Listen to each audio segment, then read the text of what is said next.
Hai semua, apa kabar? Sudah siap belajar lagi? Oke, siapkan kalian dulu ya. Siapkan hatinya, matapkan jiwanya. Oke, kita belajar basis data untuk pertemuan ke-13 dan 14 ya. Untuk dua pertemuan ini kita akan bahas perancangan basis data fisik. Oke, apa yang akan kita pelajari ya? Banyak yang akan kita pelajari di pertemuan ini ya. Yang pertama tentang tujuan desain data fisik sampai dengan bagaimana kita akan merancang mekanisme keamanan untuk memenuhi kebutuhan pengguna ya. Oke, pertama kita akan lihat dulu apa sih bedanya desain database logis dan fisik ini. Oke, kalau di desain database logis, kita berkaitan dengan apa, barangnya apa yang mau kita pakai. Kalau di desain database fisik, kita berkaitan dengan bagaimana cara mengimplementasikan yang sudah kita desain di database logis. Oke? Nah, makanya sumber informasi yang akan kita pakai di proses desain fisik ini adalah model data logis berikut juga dengan dokumentasi yang mendukung yang menjelaskan tentang model tersebut. Oke. Oke. Nah, untuk desain database fisik ini kita akan menghasilkan deskripsi-deskripsi terkait dengan implementasi dari basis data yang sudah kita rancang sebelumnya ke penyimpanan sekunder ya. Nah, apa saja deskripsinya? Deskripsinya adalah tentang relasi dasarnya apa saja, kemudian organisasi filenya, kemudian juga indeks yang akan digunakan supaya nantinya akan mencapai tingkat efisiensi yang diharapkan. Juga ada batasan-batasan integritas dan juga tindakan keamanan yang akan digunakan untuk supaya sesuai dengan kebutuhan pengguna ya. Nah, ini ada tinjauan metodologi perancangan basis data fisik. Apa saja langkah-langkahnya? Yang pertama adalah kita akan menerjemahkan model data logis ke DBMS target, terdiri dari merancang relasi dasar, kemudian mendesain representasi untuk data turunan, kemudian juga akan merancang batasan umumnya. Kemudian akan dilanjutkan dengan desain organisasi file dan indeks, ya. Kemudian akan dilanjutkan dengan desain tampilan pengguna, kemudian rancang mekanisme pengamanan, sampai juga kita akan mempertimbangkan redundansi terkontrol. Nah, untuk langkah terakhir yang memantau kemudian maintenance sistem operasionalnya akan dibahas mungkin di mata kuliah lain ya. Oke, kita mulai di menerjemahkan model logis untuk target DBMS. Nah, di sini kita akan menghasilkan skema database relasional dari model data logis yang dapat diimplementasikan di DBMS target. Nah, untuk bisa melakukan itu, kita perlu mengetahui fungsionalitas DBMS yang akan kita gunakan, seperti membuat relasi dasar dan apakah sistem dari DBMS itu mendukung definisi primary key, foreign key, alternate key, yang ini yang dasar ya. Kemudian juga apakah mendukung definisi null? Kalau dia not null berarti data itu diperlukan. Kalau not null berarti kalau not null itu data itu diperlukan. Kalau null berarti tidak harus gitu ya. Kemudian domain, definisi domain, kemudian batasan integritas relasional, dan juga batasan umum. Nah, nanti apa yang akan kita lakukan? Kita lihat dulu DBMS-nya bagaimana ya. Kalau misalkan DBMS-nya tidak mendukung domain, ya kita tidak mendefinisikan domain. Tapi kalau misalkan kita harus mendefinisikan domain, ya kita harus cari DBMS yang support untuk mendefinisikan domain gitu ya. Kemudian langkah 31 merancang relasi dasar. Masih ingat relasi dasar? Base relation, ada base relation, ada virtual relation. Nah, kalau relasi dasar itu ya relasi yang benar-benar tersimpan di secondary storage gitu ya. Dan di sini kita memutuskan bagaimana merepresentasikan relasi dasar yang diidentifikasi dalam model logis. Jadi relasi-relasi yang sudah tercipta di akhir model logis itu akan kita implementasikan ya. Nah, jadi kita harus tahu nama relasinya apa, kemudian atribut-atribut sederhana, ya, kemudian primary key-nya, dan jika ada alternate key dan foreign key-nya, kemudian juga batasan integritas referensial untuk setiap foreign key yang diidentifikasi. Kemudian dari kamus data yang sudah kita dapatkan di model data logis, kita juga perlu domainnya, tipe datanya apa, panjangnya, batasan-batasan domainnya seperti apa, kemudian nilai default kalau ada, Kemudian apakah bisa menyimpan nilai nol atau tidak? Kalau tidak bisa menyimpan nilai nol berarti itu wajib diisi. Apakah datanya diturunkan atau tidak? Atau mungkin harus dihitung. Nah, itu harus kita tahu ya. Nah, untuk menerapkan relasi dasarnya kita harus tahu DBMS targetnya. Tergantung dari DBMS-nya mau pakai yang standar, ISO standar, SQL standar, atau mungkin Microsoft Access atau Oracle, karena berbeda ya. Misalkan dari relasi yang dihasilkan di model data logis, kita mengambil sampel satu relasi yang tercipta, misalkan properti foreign. Di sini ada atributnya adalah property no, street, city, postcode, type, room, rent, owner no, staff no, dan branch no. Mempunyai primary key-nya property no. Foreign key-nya ada owner no, merefer ke tabel private owner dan business owner. Kemudian ada foreign key staff no juga merefer ke staff, kolom staff no. Kemudian kolom branch no, foreign key juga itu merefer ke tabel branch, kolom branch no. Oke, kita ambil contoh ini ya. Nah, dari contoh itu kita buat DBDL-nya. Ini lebih mirip ke DDL ya, DDL yang sudah kita pelajari. Di sini kalau misalkan DBMS-nya support domain, ya kita definisikan domain dulu. Ya, domain misalkan domain property number itu tipe datanya variable long karakteristik berarti varchar ya, panjangnya 5 dan seterusnya. Nah, kemudian kita definisikan untuk relasi property foreign, dia tipenya apa? Kalau misalnya tidak ada domain, berarti di sini harusnya tipe datanya ya, bukan nama domainnya ya. Property no, tipe datanya apa atau domainnya apa, kemudian definisi bisa null atau enggak, dan seterusnya. Definisi kolom-kolomnya diikuti dengan nilai defaultnya kalau ada. Kalau nggak ada ya langsung saja. Kemudian di akhir dilanjutkan dengan definisi dari primary key dan foreign key-nya jika ada. Nah, untuk tabel property foreign, ini ada foreign key-nya 3, staff no, owner no, dan branch no. Nah, kalau ada foreign key, berarti kita harus tahu batasan integritasnya apa ketika on update dan on delete ya. Oke, selanjutnya kita merepresentasikan data turunan. Nah, kalau ada data turunan, kita harus memutuskan mau merepresentasikan data turunan itu bagaimana. Ya, kita harus memeriksa model data logis dan kamus data dan menghasilkan daftar semua atribut turunan. Apakah nantinya atribut turunan itu mau disimpan dalam database, jadi disimpan secara fisik gitu ya, dibuatkan atribut baru, atau mau dihitung setiap kali diperlukan, alias dibuatkan view-nya, gitu ya. Nah, ini tergantung dari trade-off-nya, tergantung dari frekuensi aksesnya dan cost untuk menghasilkan atribut turunan tersebut. Nah, opsi yang dipilih adalah didasarkan pada biaya tambahan untuk menyimpan data turunan dan menjaga tetap konsisten dengan data operasional yang menjadi sumbernya, dan juga biaya untuk menghitung setiap kali diperlukan. Ya, kalau dia disimpan sebagai view, berarti dia akan dihasilkan pada saat diminta gitu ya. Berarti kita ada cost untuk menghitung setiap kali diperlukan, tapi tidak ada biaya untuk menyimpan karena dia tidak disimpan kalau view ya. Kalau cryptolation kan yang disimpan hanya data dasarnya. Sedangkan kalau disimpan sebagai atribut ya, atribut tambahan, maka kita harus menjaga supaya data tersebut tetap konsisten ketika sumber data asalnya itu diperbaharui, ditambahkan, diubah, ataupun dihapus. Nah, pilihannya lebih murah lah nanti yang akan dipilih. Ya, tergantung dari kinerjanya. Ya, jadi kalian harus tahu berapa kali data tersebut akan diakses, berapa biaya untuk menghasilkan ya, untuk menghasilkan atau menurunkan atribut tersebut, mahal atau tidak. Nah, nanti pilih salah satu yang lebih murah. Kemudian dokumentasi. Dokumentasikan rancangannya mau dibuat view alias dihitung pada saat diminta atau disimpan sebagai atribut baru. Disimpan di secondary storage ya.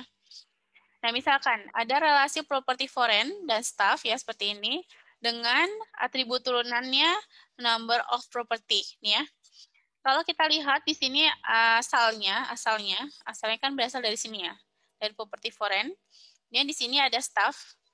Staff ini, tabel ini adalah staff mengelola berapa properti gitu ya. Jadi kalau di sini 0 berarti ini SL21 ini mengelola 0, ya kan? 0 properti. Kalau SG37 mengelola 2 berarti 2 properti.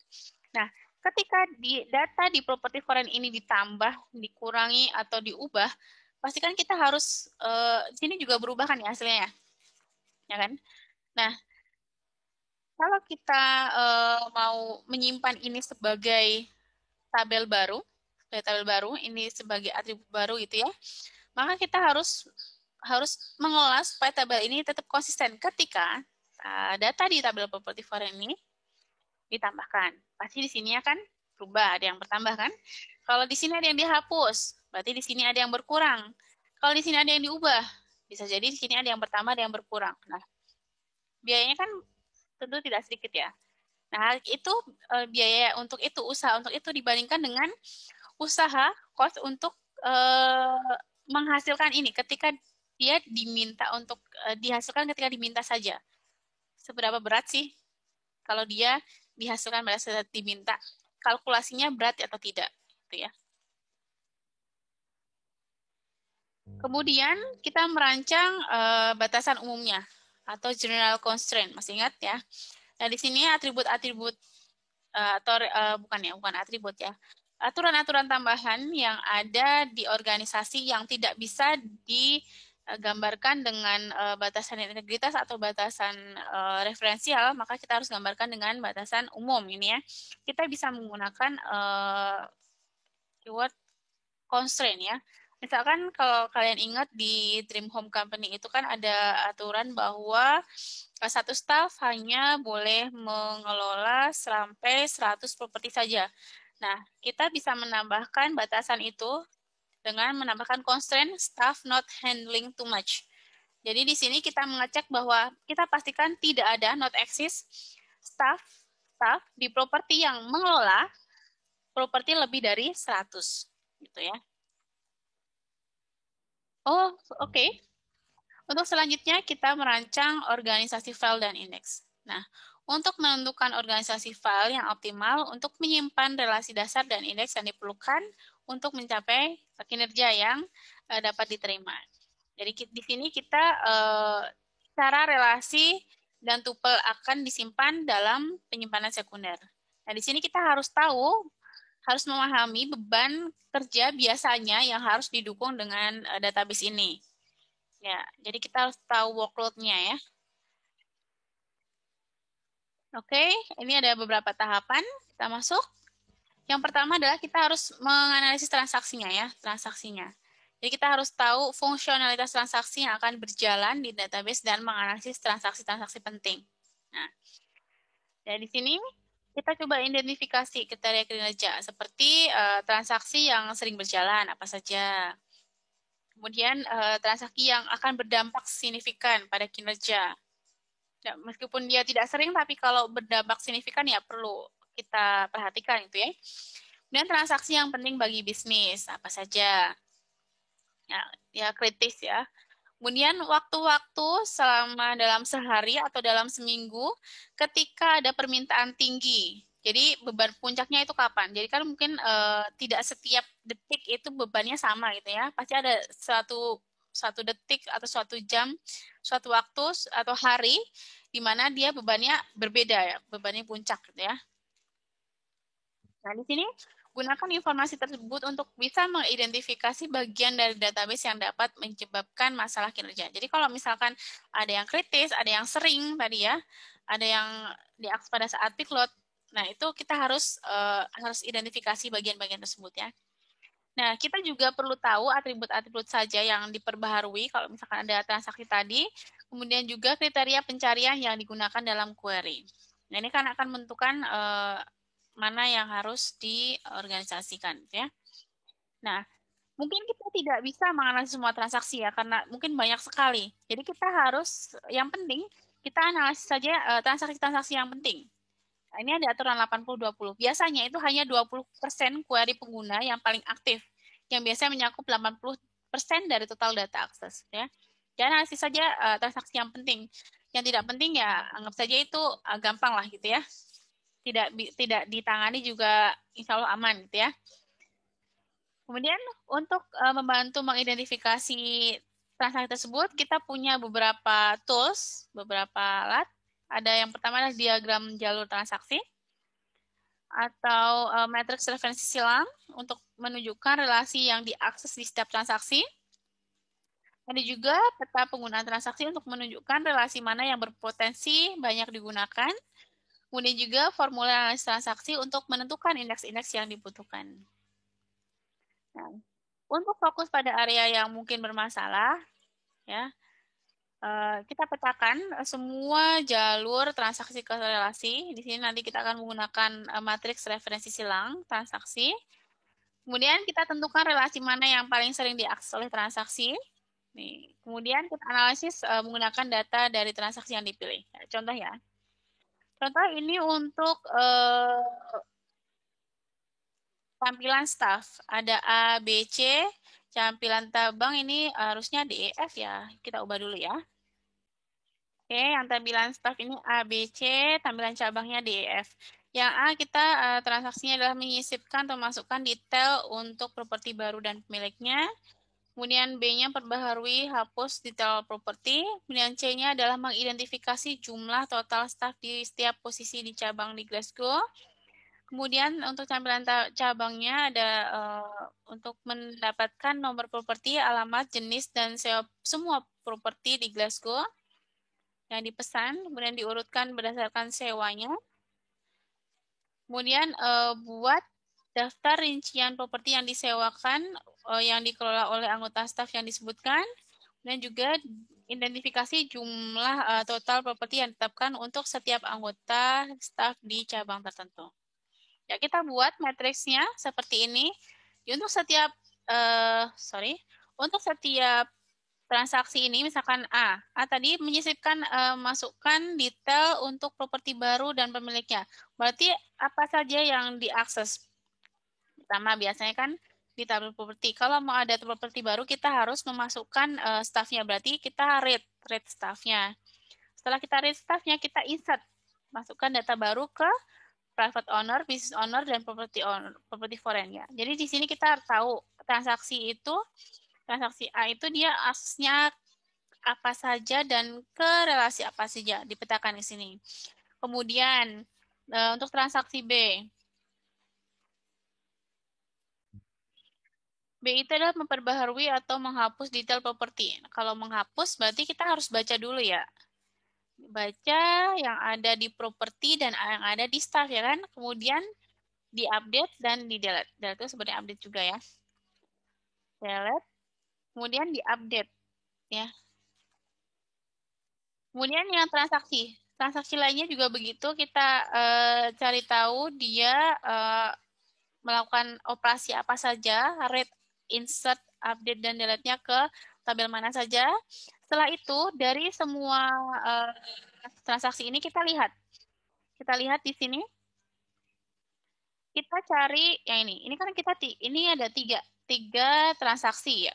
Yang ke tabel branch itu ada 3 transaksi, yang ke tabel staff ada 5 transaksi, yang private owner ada 1 transaksi, yang ke business owner ada 1 transaksi, yang ke property foreign ada berapa nih? 1, 2, 3, 4, 5, 6, 7. Banyak sekali transaksi yang mengakses property foreign ini ya. Nah, kalau di sini berarti kita bisa simpulkan bahwa dari transaksi-transaksi yang ada, yang penting itu baik tabel staff maupun property foreign ini diakses oleh 5 dari 6 transaksi ya. Jadi, untuk akses yang efisien ke relasi ini mungkin penting untuk menghindari masalah kinerja. Jadi, kita harus perhatikan tabel staff dan properti ini. Oke, jadi kita harus perhatikan relasi-relasi ini apakah perlu diindeks atau tidak, atau mungkin perlu organisasi file yang efisien, gitu ya. Selanjutnya, kita mencoba menggunakan peta penggunaan transaksi, transaction usage map ya. Jadi kita punya RD seperti ini, misalkan branch, staff, dan property foreign. Kita bisa tahu kira-kira di branch itu ada 100 record. Di staff itu ada 2000 record. di properti foreign ada 100.000 recordnya. Nah, dari setiap transaksi itu kita lihat, ya kita lihat ini ya. Ketika ada transaksi C itu apa? Transaksi C itu mengidentifikasi jumlah total staff di setiap posisi cabang yang ada di Glasgow. Berarti dia kan harus cari tahu dulu di branch, ya kan? Kemudian akses ke staff. Nah, ketika ada transaksi ini, kita coba analisis rata-rata dari setiap transaksi itu berapa, maksimalnya berapa, berapa waktu yang dibutuhkan, ya. Nah, untuk setiap transaksi begitu. Begitu juga dengan yang D, E, F ya. Nah, dari setiap transaksi itu kan kita sudah tahu jumlah tupelnya berapa, akses time-nya juga berapa, ya kan? Nah, dari situ, kalau kita lihat nih, transaksi C, D, E, F, ini kan eh, relasi properti foreign, ini kan jumlah propertinya banyak sekali ya. Jumlah properti ya, jumlah atribut. Atributnya banyak, recordnya juga banyak ya kan. Nah di sini kalau kita lihat juga ternyata aksesnya juga lama nih, ya kan? 1.000, 3.000 di sini 500, 100. Nah berarti karena ukuran relasi dari properti ini besar gitu ya, berarti ini properti foreign ini menjadi relasi yang penting yang kita harus optimasi, ya. Kemudian ini penjelasan yang tadi ya. Kemudian untuk setiap transaksi, kita tentukan relasi dan atribut yang diakses oleh transaksi dan jenis aksesnya apa saja, memasukkan data saja, menambahkan data baru, memperbaharui, membaca, atau menghapus. Ya. Nah, perhatikan atribut yang dipakai untuk perbaharuan data. Nah, ini akan jadi kandidat untuk kita menghindari struktur akses. Kita harus perhatikan atribut ini ya. Mungkin perlu diindeks atau bagaimana gitu ya. Kemudian atribut yang digunakan dalam predikat apapun di where ya, di where. Atribut where. Misalkan untuk pencocokan pola, untuk pencarian rentang, pencocokan yang tepat, yang kalau pencocokan pola itu yang pakai like gitu ya. Kalau pencarian rentang itu pakai yang between, kalau pencocokan tepat itu yang pakai sama dengan gitu ya. Nah, atribut-atribut yang digunakan di sini juga akan jadi kandidat untuk kita perhatikan. Kemudian juga atribut-atribut yang terlibat dalam query gabungan atau agregat ya. Dan juga frekuensi yang diharapkan dan tujuan kinerja dari transaksi. Bagaimana ya? Nah, contohnya, misalkan nih, dari transaksi D, kita uh, kita cari property number, address, type, rent dari semua properti dari yang ada di Glasgow diurutkan berdasarkan biaya sewanya. Nah, dari sini kita tahu bahwa transaction volumenya rata-ratanya adalah 50 per jam. Pada saat jam-jam sibuk, yaitu antara hari Senin sampai Sabtu, jam 5 sampai jam 7 itu 100 per jam. Ya. Dan kita bisa dapatkan query-nya seperti ini. Kita bisa dapatkan query seperti ini. Select property no, pstrate, ppost, postcode, type rent, from branch B, inner join, property foreign P, on branch no, sama dengan P branch no, where, P city sama dengan Glasgow, order by rent. Nah, di sini kita analisis query ini. Predikatnya apa? Di sini predikatnya adalah P city sama dengan Glasgow. Ya. Kemudian di sini juga ada join atribut B branch no dan P branch no ya. Kemudian ordering atributnya rent, groupingnya nggak ada, built-in-nya nggak ada, atribut update-nya juga nggak ada.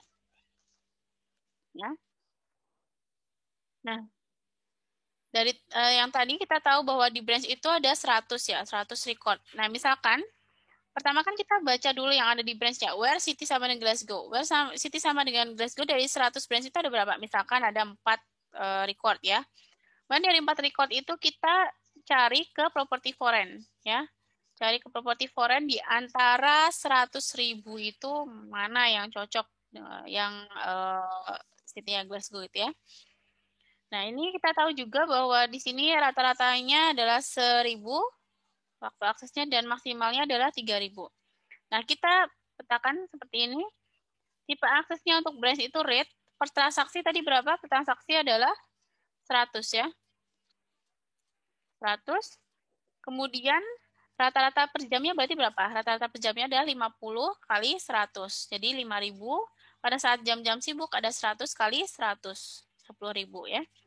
Kemudian untuk properti foreign, tipenya juga rate di sini ya. Per transaksi berapa? Per transaksi adalah 4 kali 1.000.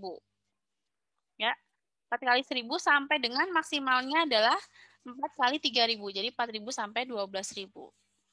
Kemudian rata-rata per jamnya adalah 50 kali 4.000.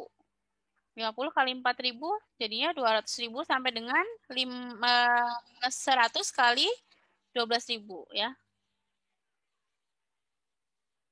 Oh, sorry. 50 kali 12.000.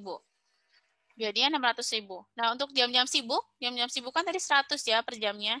100 kali 4.000 sampai dengan 100 kali 12.000. Jadi 400.000 sampai berapa nih? 1.200.000 ya. Kemudian kita jumlahkan di sini. Nah, nanti kan kita dapatkan kira-kira lama waktunya berapa ya. Nah, dari sini kita tahu transaksi mana saja yang penting untuk kita perhatikan. Yang waktu eh, waktu waktu yang dibutuhkan untuk transaksinya itu lama, ya itu akan kita perhatikan untuk mungkin di indeks ya, atau kita organisasikan filenya. Nah, untuk menentukan organisasi file yang efisien untuk setiap relasi dasar, di sini kita harus memilih organisasi file yang sesuai, apakah mau heap, hash, ESAM, B-tree, atau cluster. Nah, tapi beberapa DBMS tidak mengizinkan pemilihan organisasi file ya. Oke, ini harusnya sudah kalian pelajari di mata kuliah yang lain ya tentang organisasi file ini. Jadi kita tidak bahas di sini. Oke, selanjutnya kita tentukan indeksnya. Ya, tentukan indeks dari hasil yang tadi itu. Tentukan apakah kita mau menambahkan indeks atau tidak untuk meningkatkan kinerjanya. Jadi yang tadinya lama gitu ya, bisa kita percepat lagi. Tapi tidak selalu, indeks tidak selalu mempercepat ya, bisa jadi nanti memperlambat. Kita lihat dulu ya. Nah, salah satu pendekatannya adalah dengan menjaga tupel tidak berurut dan kita membuat indeks sekunder sebanyak yang diperlukan. Ya. Jadi udah biarin aja, kita nggak usah urutkan, tapi kita nanti pada saat pencarian kita cari di indeks itu ya. Masih ingat indeks? Ini sudah kita bahas pada materi DDL. Ya, jadi kalau yang tadi ya ini kan terurut ya. Ya kalau di awalnya ini tabelnya nggak usah terurut, kita buat indeksnya aja. Nanti akan lebih mudah mencari di indeksnya. Itu ya. Ya, silahkan dibuka lagi ya materi tentang indeks ini. Kemudian pendekatan lainnya adalah kita mengurutkan tupel dalam relasi dengan menetapkan indeks primer ya. Kalau tadi kan kita menjaga tupel itu tidak terurut dan kita menggunakan indeks sekunder. Kalau alternatif lainnya adalah dengan menggunakan indeks primer. Nah, dalam hal ini kita harus memilih atribut untuk mengelompokkan tupel dari atribut yang paling sering digunakan dalam operasi gabungan atau agregat supaya nanti operasinya lebih efisien dan juga atribut yang paling sering digunakan dalam mengakses tupel dalam suatu relasi. Nah, jika atribut tadi yang dipilih adalah kunci dari relasi, maka indeks itu namanya indeks utama. Tapi kalau bukan, namanya indeks pengelompokan ya. Setiap relasi hanya bisa memiliki indeks utama saja atau indeks pengelompokan saja. Kalau indeks sekunder ini menyediakan mekanisme untuk menentukan kunci tambahan untuk relasi dasar yang dapat digunakan untuk mengambil data lebih efisien. Nah, tapi kita harus menyeimbangkan biaya overhead ya yang terlibat dalam pemeliharaan indeks sekunder dalam peningkatan kinerja. Nah, kalau kita menggunakan indeks itu kan berarti kita harus menambahkan catatan indeks ke setiap indeks sekunder setiap kali tupel itu dimasukkan ya kan.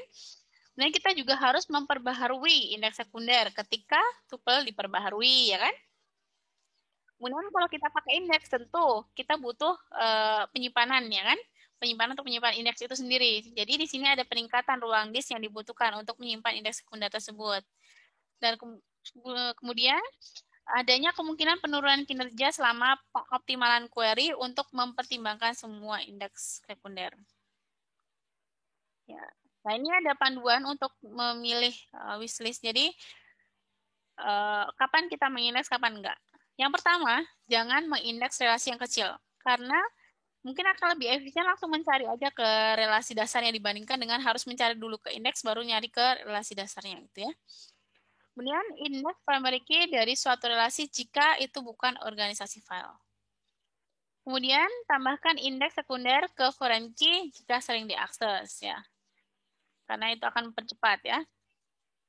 Kemudian, beberapa DBMS mungkin akan secara otomatis mengindeks foreign key atau kunci asing. Jadi nanti kalau ada foreign key dicek dulu apakah DBMS-nya sudah otomatis mengindeks atau belum. Kalau sudah ya nggak usah dibuat lagi gitu ya.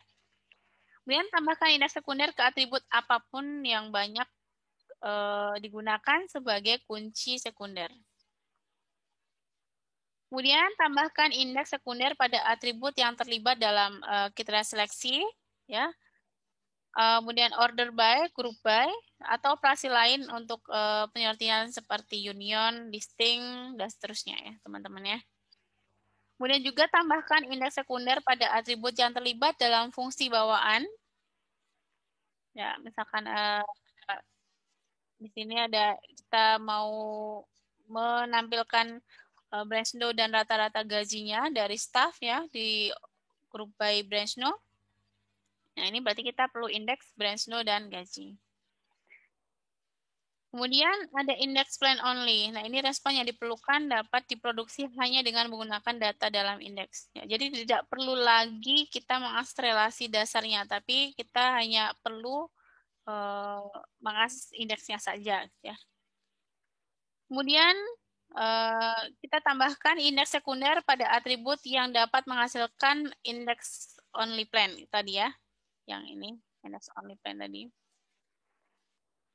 Kemudian hindari mengindeks atribut atau relasi yang sering diperbaharui. Karena nanti malah biaya atau cost untuk memperbaharui indeks itu akan lebih banyak gitu ya. Kemudian hindari mengindeks atribut jika query akan mengambil proporsi relasi yang signifikan. Ya, jadi kalau sudah kira-kira hasilnya ada 25%, lebih baik tidak perlu diindeks, ambil aja semuanya. Karena akan bolak-balik ke indeks, ke relasi kalau 25% udah banyak ya. Kemudian hindari mengindeks atribut yang terdiri dari string karakter yang panjang. Ya. Nah, setelah kita mengindeks, nah ternyata kita bisa mempertimbangkan untuk menghapus indeksnya. Kalau ternyata biaya pemeliharaan indeks ternyata memperlambat transaksi, ya. Jadi menggunakan indeks tidak selamanya mempercepat ya. Ternyata ketika biaya overhead-nya lebih banyak ya, mending dihapuskan saja. Jadi kita harus bereksperimen ya. Sebaiknya kita bereksperimen jika memungkinkan untuk menentukan apakah indeks meningkatkan kinerja atau enggak. Ya. Kalau ternyata berdampak negatif ya sebaiknya tidak perlu diindeks ya. Oke, ini contoh interaksi antara hubungan dan transaksi. Jadi sini ada tabel staff. Transaksi apa saja yang ada Dream Home ini ada di sini. Kita analisis fieldnya apa saja, predikat yang dipakai apa saja pada saat join, ordering, dan seterusnya, dan juga frekuensi perharinya. Gitu ya. Nanti di sini kita akan tahu mana yang perlu diindeks, mana yang enggak. Ini kalau di Microsoft Access atau di Oracle ya, tapi kita tidak pakai ya, kita pakainya yang PostgreSQL ya, atau MySQL. Terserah kalian pakai yang mana ya. Kemudian selanjutnya kita akan memperkirakan kebutuhan disknya. Jadi di sini biasanya kita bisa mengestimasi dari ukuran setiap tuple ya dan jumlah tuple dalam relasinya. Ya, jadi kita kira-kira saja misalkan satu tuple 1 kilo Berarti kali tadi misalkan property difference 100.000 ya, berarti butuhnya 100.000 kilo gitu ya. Dijumlahkan aja semuanya dan juga pertumbuhan ke depannya bagaimana setiap bulannya, setiap minggunya. Nanti kita perkirakan kebutuhan kira-kira cukup untuk 5 tahun, butuhnya misalkan 1 giga cukup ya. Oke, gitu ya. Oke, kita istirahat dulu ya. Oke, kita lanjutkan. Langkah selanjutnya adalah kita merancang tampilan pengguna. Masih ingat view? Jadi kalau relasi yang kita buat kan itu belum tentu memenuhi kebutuhan semua pengguna ya. Kita harus olah lagi supaya sesuai dengan tampilan yang dibutuhkan oleh pengguna. Nah, disinilah kita harus merancang tampilan pengguna yang kita identifikasi selama tahap pengumpulan dan analisis persyaratan atau kebutuhan dari siklus pengembangan sistem basis data. Nah, masih ingat cara membuat view-nya? Oke. Silahkan ingat-ingat lagi ya. Boleh dibuka-buka lagi cara membuat view-nya. Kalau tidak ingat, masih belum paham, boleh ditanyakan. Untuk selanjutnya, kita merancang tindakan keamanannya. Jadi ada dua jenis keamanan di sini, ada keamanan sistem dan keamanan data. Kalau keamanan sistem itu mencakup akses dan penggunaan database di tingkat sistem. Jadi biasanya ini digunakan nama pengguna dan sandi ya, username dan password. Kemudian kalau keamanan data di sini mencakup akses dan penggunaan jika objek database seperti relasi atau tampilan atau yang lainnya itu dilakukan pengguna pada objek. Ya. Jadi kalau keamanan sistem itu orang itu bisa masuk atau enggak, ya. Kalau keamanan data setelah orang itu masuk bisa melakukan apa saja, gitu ya, terhadap data yang ada dalam atau objek yang ada dalam database. Nah, ini bisa digunakan, kita bisa menggunakan kontrol keamanan ini dengan menggunakan kontrol akses. Ya. Di sini biasanya kan kalau pengguna biasanya mempunyai kata sandi ya. Dan di sini kita juga bisa menggunakan uh, pengguna tersebut, username dan password tersebut, akun tersebut untuk menentukan objek mana yang dapat dirujuk oleh pengguna dan operasi apa saja yang dapat dilakukan terhadap objek tersebut.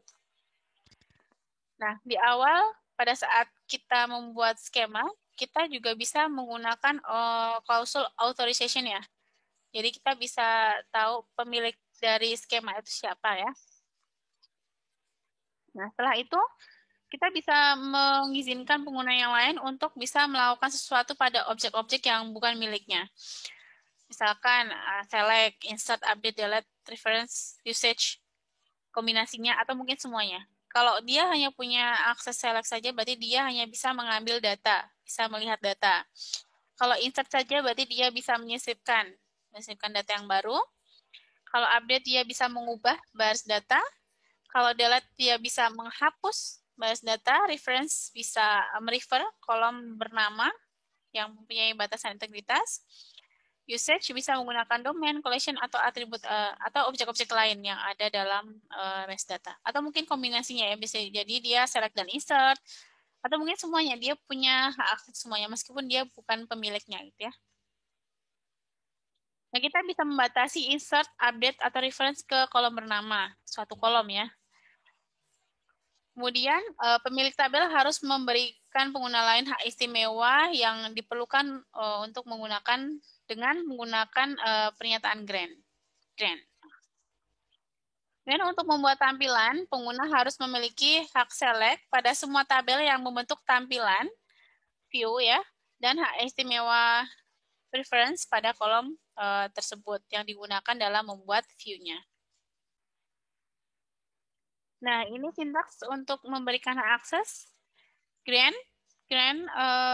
privilege list-nya. Kalau tidak semua hak akses ya. Kalau mau semua hak akses, kita berikan all privileges on, objeknya apa, to siapa, authorization-nya ya. Atau mungkin kepada semua orang kita tuliskan public. Kemudian with grant option. Kalau dengan with grant option, maka nantinya orang yang memiliki hak akses dengan with grant option ini bisa memberikan hak akses yang dia punyai, yang diberikan ke dia, ke orang lain lagi. Gitu. Dia bisa meneruskan hak akses yang dia punya untuk orang lain. Ya. Nah, misalkan kita memberikan hak akses penuh ke akun yang namanya manager di tabel staff ya. Berarti kita grant all privileges on staff to manager with grant option. Berarti nanti manager ini bisa memberikan akses lagi kepada orang lain gitu ya. Atau misalkan kita memberikan pengguna yang namanya personal dan director, aksesnya adalah select dan update. Update-nya pada kolom gaji staff. Jadi kita grant, select, update kolom salary on staff to personnel dan director. Nah, kalau di sini tidak ada with grant option, berarti personel dan director ini hanya bisa menggunakan hak akses select dan update ke salary ini hanya untuk dia sendiri saja, tidak untuk diteruskan kepada orang lain. Nah, kalau misalkan kita memberikan hak akses semua pada semua orang, tapi hak aksesnya hanya select saja di tabel branch ya, grant select on branch to public, gitu ya. Jadi nanti semua orang akan mempunyai hak akses select ke tabel branch. Nah, misalkan kita sudah tidak punya hak akses lagi, orang sudah tidak punya hak akses lagi, kita bisa mencabutnya dengan sintaks revoke. Revoke grant option 4, kemudian diikuti dengan privilege list-nya atau all privileges, sama dengan yang tadi. Kita mau mencabut hak aksesnya beberapa saja atau semua hak akses. On object name, objek yang mau kita cabut itu di tabel apa? From siapa? From authorization namanya siapa ya? Atau mungkin ke semua. Kalau ke semua berarti public. Nah, diikuti dengan restrict atau cascade. Kalau tidak disebutkan berarti itu restrict ya. Nah, kalau grant option 4 itu dia mencabut hak akses yang diteruskan melalui with grant option ya. Nah, kalau revoke gagal jika menghasilkan objek yang ditinggalkan seperti tampilan, kecuali dengan menggunakan cascade. Nah, kalau udah cascade berarti nanti hak aksesnya akan dicabut semua ke bawah. Tapi kalau ada objek yang ditinggalkan, ada objek yang bergantung pada hak akses tersebut, maka tidak bisa di revoke gitu ya. Harus dengan revoke cascade. Kemudian hak istimewa yang diberikan kepada pengguna terhadap pengguna ini tapi diberikan oleh pengguna lain ya tidak akan berpengaruh. Contohnya seperti ini. Misalkan nih ada user A. User A memberikan hak akses ke user B. Grant insert on staff with grant option. Berarti nanti B-nya bisa memberikan hak akses lagi pada orang lain gitu ya. Kemudian user B memberikan hak akses lagi ke user C. Sama seperti tadi. Grant insert on staff with grant option. Kemudian di sisi lain, ada user E yang juga memberikan hak akses insert ke tabel staff with grant option juga ke user C. Nah, kemudian user C memberikan hak akses lagi ke D, tapi dia tanpa with grant option-nya. Jadi user D hanya menggunakan hak akses untuk dia sendiri saja. Nah, kalau misalkan ada revoke insert on staff cascade ya. Nah, ini dia tidak bisa dihapus di sini karena ada user C. User C ini mendapatkan akses juga dari E. Jadi di sini cascade-nya ya nggak bisa di sini. Karena user C punya akses yang sama dari user lain. Nah, misalkan nih yang 3 ini nggak ada, kemudian revoke insert on staff cascade ya berarti sampai bawah dia akan kehilangan hak aksesnya ya. Ya semua ke bawah akan kehilangan hak aksesnya. Nah, misalkan kita mau mencabut semua hak akses dari semua orang gitu ya. Tapi hanya select saja ke tabel branch ya revoke select on a branch from public gitu ya. Kemudian kalau kita mau mencabut hak istimewa yang diberikan pada direktur di tabel staff ya revoke all privileges ya on staff from director. Ini ketinggalannya di bawahnya from director. Oke. Langkah selanjutnya adalah kita mencoba denormalisasi. Kalau kalian sudah kenal sudah kenal ya sebelumnya normalisasi, sekarang ada denormalisasi. Nah, di sini kita akan menentukan apakah redundansi yang terkontrol dengan melonggarkan aturan normalisasi itu akan meningkatkan kinerja sistem. Nah, kalau kita tahu bahwa hasil normalisasi yang kita lakukan sebelumnya itu adalah desain database logis yang secara struktur konsisten dan memiliki redundansi minimal gitu ya. Dia tidak rentan terhadap update anomali ya. Tapi Terkadang ada pendapat atau argumen bahwa desain database yang dinormalisasi itu tidak memberikan efisiensi pemrosesan yang maksimal. Sehingga mungkin ada keadaan di mana mungkin perlu untuk menerima hilangnya beberapa manfaat dari desain yang dinormalisasi sepenuhnya demi kinerja. Ya. Jadi kita terus mempertimbangkan jika ada yang seperti ini. Jadi ternyata setelah kita pecah-pecah jadi beberapa tabel itu ternyata itu berat gitu ya. Kita perlu menggabungkan lagi karena mungkin mereka sering diakses bersama gitu ya. Jadi akan lebih baik jika kita gabungkan kembali. Istilahnya namanya denormalisasi ya. Jadi di sini kita tidak menganjurkan bahwa normalisasi itu harus dihilangkan. Enggak, tidak dihilangkan. Ya. Jadi normalisasi itu memaksa kita untuk memahami sepenuhnya bahwa setiap atribut yang harus dipresentasikan dalam tabel database. Jadi di sini kita tetap ada redundansi, tetap ada normalisasi, tapi kita mencoba mengembalikan lagi supaya kinerjanya lebih baik gitu ya. Jadi kita harus mempertimbangkan di sini denormalisasi yang untuk membuat implementasi lebih kompleks. Kemudian denormalisasi ini seringkali mengorbankan fleksibilitas dan juga denormalisasi ini mempercepat pengambilan, tapi memperlambat pembaruan. Jadi di sini kita perlu perhatikan jika memang dia sering diakses bersama-sama ya, tapi jarang diperbaharui, mungkin akan lebih baik jika dinormalisasi. Tapi kalau misalkan ngambilnya jarang, sering diperbaharui, akan lebih baik jika dia tetap ternormalisasi. Dan juga kalau memang atributnya sudah banyak gitu kan ya, dengan dinormalisasi kan atributnya akan lebih kompak ya. Nah, kalau didenormalisasikan lagi, jadi atributnya lebih kompleks lagi. Itu ya, yang harus dipertimbangkan itu ya. Nah, sebagai pedoman umum, jika performa tidak memuaskan dan relasi memiliki kecepatan update rendah dan juga kecepatan query yang sangat tinggi, maka denormalisasi ini mungkin jadi opsi yang layak. Gitu ya. Nah, ini coba lihat lagi matriks referensi silang tadi ya, yang sudah kita bahas. Lihat lagi apakah ada yang seperti ini atau tidak. Ya. Kemudian mungkin perlu untuk mempertimbangkan kembali pilihan indeks pada relasi yang telah dinormalisasi untuk menetapkan apakah indeks yang ada harus dihapus atau ditambahkan. Ya. Kemudian perlu juga dipertimbangkan bagaimana integritas data akan dipertahankan. Nah, ini ada keuntungan dan kekurangannya denormalisasi. Yang pertama, keuntungannya adalah dapat meningkatkan kinerja dengan prakomputasi data turunan, kemudian meminimalkan kebutuhan untuk agregasi, kemudian atau digabungkan, kalau misalkan agregasi bukan ya.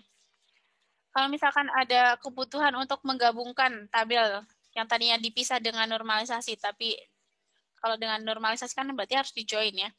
Tapi kalau dengan di denormalisasi kita kembalikan lagi jadi satu tabel awal, berarti kita tidak perlu lagi menjoinkan itu ya. Jadi di sini akan meminimalkan kebutuhan untuk menggabungkan tabel-tabel tadi. Kemudian juga kita pastinya akan mengurangi jumlah kunci asing ya dalam relasi karena tidak ada pemecahan tabel lagi. Kemudian juga mengurangi indeks ya.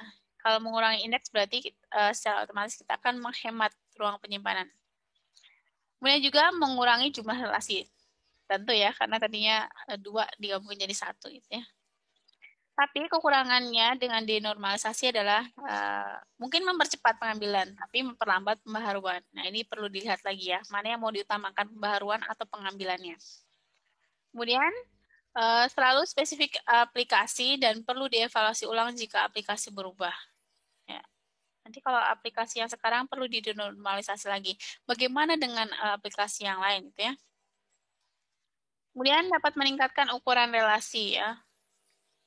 Pasti tadinya kalau dipecah-pecah kecil, digabungkan lagi pasti lebih besar itu ya. Dan dapat menyederhanakan implementasi dalam beberapa kasus, tetapi mungkin membuat lebih kompleks. Nah, itu dia. Kemudian juga pastinya mengorbankan fleksibilitas lagi. Ya. Nah, jika sudah, misalkan ada yang dinormalisasi, ya silakan dokumentasikan secara lengkap dan juga alasan kenapa menggunakan denormalisasi ini atau dengan redundansi tadi ya. Oke, dan kalau misalkan ada perbaharuan di sini berarti yang diperbaharui adalah model data logis ya, karena di sini mencerminkan perubahan yang ada di model data logis. Kemudian diistilahkan diimplementasikan lagi, diubah lagi di desain database fisiknya ya. Oke, itu saja yang kita bahas di pertemuan ini. Kalau ada pertanyaan, ada yang kurang jelas, silahkan dicatat, kemudian ditanyakan pada saat pertemuan. Oke? Sampai jumpa, selamat belajar. Tetap semangat ya, tetap jaga kesehatan. Bye-bye.